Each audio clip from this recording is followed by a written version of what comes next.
Hey, Cole, you guys have a top 10 power play. What were you seeing? First of all, you drew three power plays, power penalties in the first period. But what were you seeing on the power play that seems to be working so well for your group? Yeah, I think obviously Texas they have a good kill.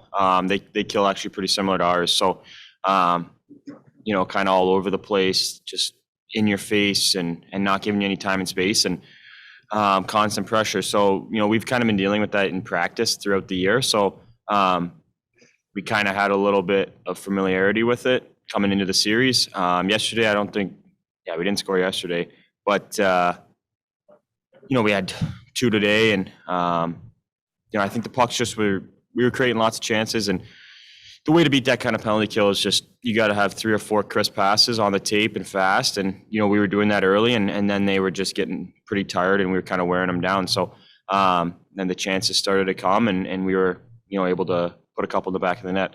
I think we've been really good on the power play all year. The results didn't come early, but I think as of late we've been finding the back of the net and really capitalizing on our chances. It's never easy to sweep a team, and obviously when it's a divisional rival, it makes it even more important. But you guys came out the right way. They came tied after you scored the goal to open things up. But what was it between the first and second period that you guys were able to kind of set up and establish that way you came out and obviously scored the three goals in the middle frame? Yeah, I think it kind of went like this a little bit yesterday too. And in the first today, they play a fast game, transition game, and we were caught a couple times without our third guy high and guys diving down, and they were getting chances off the rush and kind of putting ourselves in bad positions. So we know it's hard to close, to sweep a team, and we've had lots of chances to do it this year so far, and came up short a couple times. So that was really big for us to grab the 4 points this weekend, and I think nothing was really said. We just knew how important those extra 2 points were, and getting the sweep on a division team, it's massive for the standings. So we kind of just cleaned up a little more attention to detail, and just made sure that third guy was there, third guy high, and kind of limit their odd man rushes, and that's kind of when we started to find our game. With 11-7, obviously we tend to focus on the defenseman, but Mark Morrison said how it's an opportunity to give you more ice time. So how did you, enjoy getting that extra bit of time to, jump on with those guys on that quote fourth line to have some extra time throughout the course of the game? Yeah, I think there's kind of mixed emotions about 11-7. For me, I personally enjoy it. Getting those extra 2, 3, whatever it is, shifts early, just allows you to get that many more puck touches and get engaged into the game. When you're first couple shifts, it's kind of feeling out process, trying to just get your feet going, your hands, your brain, all that kind of stuff. So when you get those 3 extra shifts or whatever it is in the first 10 minutes of the game, you're just speeding that process up, and I'm able to kind of feel the puck a little bit more and just get a lot more going, and I personally enjoy it. Obviously I think sometimes it can be frustrating for the D, but it's working right now, and that's the great thing about our team is we can run 11-7, 12-6, and no matter what, our D can adapt with each other, and they're so smart back there and can read off each other, and the talent we have on the back end, it allows us to do that, to go 11-7. And that goes the same with the forwards. Having a new guy on your line every shift isn't easy for some teams and for some lines, but yesterday was Jonesy and Mizey's line that was doing it, and it's they're able to just adapt every shift and play with someone new and still create and be effective. So I think that goes a long way, and that goes to say how skilled and how talented and smart our team is as a whole. Perfect. Thanks, Cole. Thanks. We'll finish things up here with Murat Attach from The Athletic. Go ahead, Murat. Hey, Cole. Just wanted to comment a little bit more on the power play that you've had success with. It looks like when you get that pass from Ville at the top, you have that seam across to Austin's open to you and a couple other options. What goes into, when you fire off that seam pass and when you choose to take that shot like you did on your goal?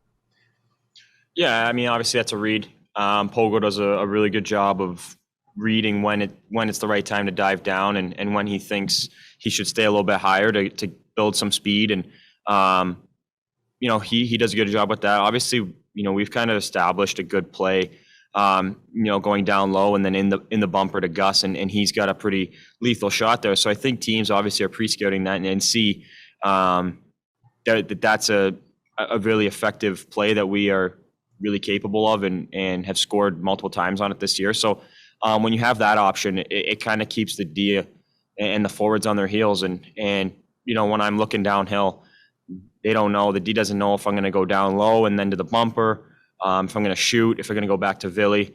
So having that many options and successful options, it really helps. And then I, just got to make a read and kind of hope, figure out what's the best play and make it. So having that many options is, it makes it a lot easier and makes our power play that much more lethal. At 5-on-5, I think I noticed kind of a difference between the stat line and the chance creation over the last couple of weeks. Looks like the big weekend you've had evens that out a little bit. But how's the flow of play felt compared to the production at the end of the game for you so far? Yeah, obviously, you're not going to score on every chance you get or set up or whatever. That's hockey, and I feel like it's been a little bit slower at times to start this year, but it's nice to see a couple games like this, the past couple games here, pucks start to go in the net, and as a line, we're starting to score a lot. So, we're getting the chances. That's what matters. You're more concerned and worried when your line's not producing or you're not getting those scoring chances and that kind of stuff. So, I knew we were creating lots and it was going to come. I think it's starting to now, and I think it's going to come a lot more as a line. So, it's good that the puck's starting to go in, and if we're able to keep getting those chances, I think we're going to put a lot of pucks in the net as a line. And then last one from me, you mentioned losing your third guy high a couple of times in transition.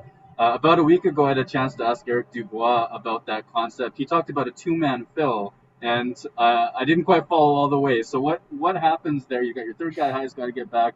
What is the two-man fill? How does that help you stay as a five-man unit all the way back on D? Yeah, so the fill that we do is, especially on a rimmed puck or kind of a sloppy pass up the wall from their team to their winger, our D is going down hard to apply pressure. And as a winger myself, it's very hard to make a play when the D is barreling down on you. So, our D do a great job going down the wall and sealing that and taking body and, trying to keep the play alive and keep the puck in their zone. And with that comes a risk, obviously, if they chip it by. If they get it by, there's going to be an odd man rush the other way. So our fill is to have our third guy high in the O zone to, take the position of the defenseman diving down and keeping that play alive. So you're just filling his role. If it does get by, then it's still a 2-on-2 or whatever the case may be. And it just buys time for the other guys to get back, the defenseman get back in position. And, that's a really key concept for our, offensive mindset is, we're trying to keep plays alive. We're trying to create a lot of offense through that. So in order for us to have success down low and stuff like that, we need that fill and that defenseman going down. And when we're doing it right, we're creating lots. So it's really important for us. And I thought, at times this week we lost it a bit here and there, and that's when they started getting odd man rushes. But if we can just pay a little bit more attention to detail and be sharp, I think we're a really, really dangerous team down low.